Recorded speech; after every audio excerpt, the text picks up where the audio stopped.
नवाज शरीफ को पहले हज़ारा के अवाम ने 25,000 वोटों से शिकस्त दी है, जो पाकिस्तान में इससे पहले किसी वज़ीर-ए-आज़म को इतने वोटों से साबिक़ वज़ीर-ए-आज़म को शिकस्त नहीं हुई।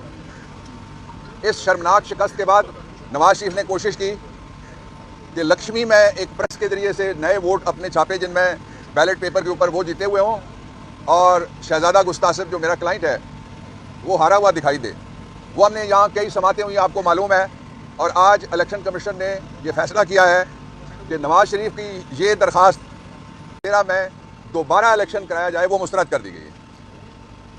मैं नवाज शरीफ से कहना चाहता हूँ कि आप जाली क्रिकेटर भी रहे हैं, आप फर्जी स्पोर्ट्समैन भी रहे हैं, बड़ी कहानियाँ हैं इसकी लाहौर में।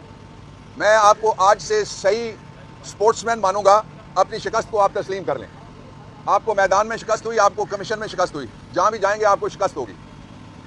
दूसरा ये है कि फौरी तौर पे हुकूमत इस बात पे जोर लगाना बंद करे कि इजलास बुलाओ, इस बात पे जोर लगाया जाए और इलेक्शन कमीशन फौरी तौर पे जो हमारी जीती हुई नशिस्तें हैं उनके तनासुब से सारी असम्बलियों में हमें जो ख़वातीन की नशिस्तें भी दे और जो माइनॉरिटी की नशिस्तें हमारी वो भी दे। और जब तक असम्बलियाँ मुकम्मल नहीं होती, ये आइन में लिखा हुआ है, तब तक इजलास नहीं बुलाया जा सकता। पंजाब असम्बली की तकमील से पहले जो इजलास हुआ गैर आइनी था, और मरियम नवाज़ की वजारत आला का जो ड्रामा था वो भी गैर आइनी था। इस ड्रामे का हशर वही होगा जो पहले हमजा शहबाज के वज़ीर आला बनने के ड्रामे का हशर हुआ था। इसलिए इनको शिकस्त तस्लीम करनी चाहिए आले शरीफ को। तो चोरी और डाके से जो मैंडेट थेफ्ट हुई है उसमें से अपनी सीटों की वापसी, और हमारी सबसे बड़ी तरजीह ये है कि पाकिस्तान के लोगों को ये जो महंगाई का जिन उन्होंने फिर आने से पहले ही बेकाबू कर दिया है, जब भी आएगा आले शरीफ तो उनकी जायदादों में तो इजाफा हो सकता है, लेकिन पाकिस्तान के लोगों के लिए कोई रियायत किसी जगह से और कोई आसानी किसी जगह से पैदा नहीं हो सकती। दो बातें और बड़ी इंपॉर्टेंट हैं, वो ये है कि अगर हमारी सीटें कौमी असम्बली में और सूबाई असम्बलियों में हमें दिए बगैर, असम्बली मुकम्मल किए बगैर कोई इलेक्शन कराया गया तो वो इलेक्शन, आप याद रखिएगा, मैं बता रहा हूँ, चैलेंज हो जाना है। अवाम की अदालत में सबसे बड़ा चैलेंज है। और आज तक कल किसी ने मुझे किसी जगह पूछा, सहाफ़ी ने, उन्होंने कहा कि वो अवामी इनकलाब आ गया है, लेकिन उसके नताइज, मैंने कहा जब भी अवामी इनकलाब के नताइज पे डाका मारा जाता है तो बहुत गड़बड़ होती है। मैं बात अगली कहना नहीं चाहता, लेकिन मैं ये जरूर कहना चाहता हूँ कि जो पाकिस्तान के लोगों का अगर मैंडेट ना माना गया तो उसके बाद का इनकलाब है वो फिर सारे उससे डरेंगे, इसलिए कि वो किसी के काबू में नहीं रहेगा।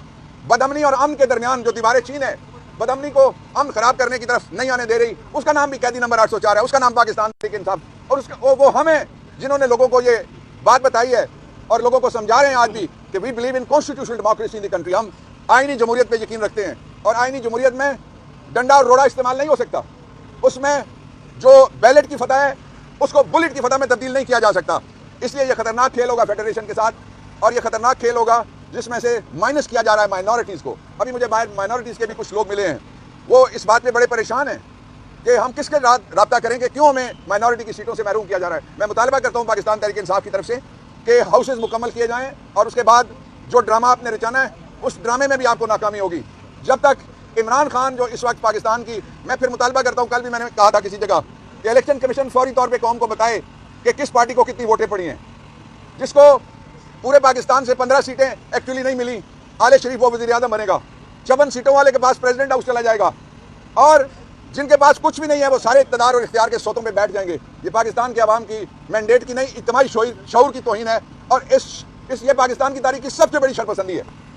बाकी शरपसंदी किसी ने किसी जगह नारा मार दिया, वो इतनी खतरनाक नहीं होती मुआशरे के लिए और मुल्क के लिए और पाकिस्तान के मुस्तकबिल की, जितनी किसी ने आके किसी जगह छापा मारा, किसी ने आके किसी जगह शबखून मारा और मैंडेट चुरा लिया गया। उसके नताइज हम पहले भुगत चुके हैं, इसलिए उनको दोहराने की जरूरत नहीं है। तारीख से सबक सीखना चाहिए। और मैं इलेक्शन कमीशन से मुतालबा करता हूँ कि आप वो हल्के जिनके अंदर फॉर्म 45 और एक कराची का हल्का है, मैं खास तौर पे कहना चाहता हूँ शहीद वाला हल्का, उसके अंदर हम इलेक्शन कमीशन में ये दरखास्त ला रहे हैं कि आप इसका फोरेंसिक ऑडिट करवाएं, क्योंकि जो रिटर्निंग ऑफिसर है उसने बड़ी खौफनाक रिपोर्ट दी है, और इसका भी फौरी तौर पे नोटिस ले इलेक्शन कमीशन। जो एमकेएम के एक लीडर साहब ने कहा है कि फलां की 100% जाली सीटें हैं और फलां की 60% जाली सीटें हैं, जलसाजी हुई है, ये पीडीएम के अंदर की आवाज़ है। इसलिए कि 1.5 साल जिस पार्टी ने कहा है वो पीडीएम की हुकूमत में शामिल थी, आज भी वो मुज़ाकरात कर रहे हैं कि उनका हिस्सा मिले। जो झगड़ा है सारा वो हिस्से के ऊपर है, पाकिस्तान के लोगों का मसला वहाँ कोई नहीं है। जो कहते थे हम आएंगे मिसाके मईशत होगा, क्या मिसाके मईशत हो रहा है? ये तुम लो, चोरी का माल है, और ये मैं लूँ, ये भी चोरी का माल है। ये मिसाक मैशत नहीं है। मिसाक मैशत ये है कि पाकिस्तान के लोगों का मैंडेट तस्लीम किया जाए।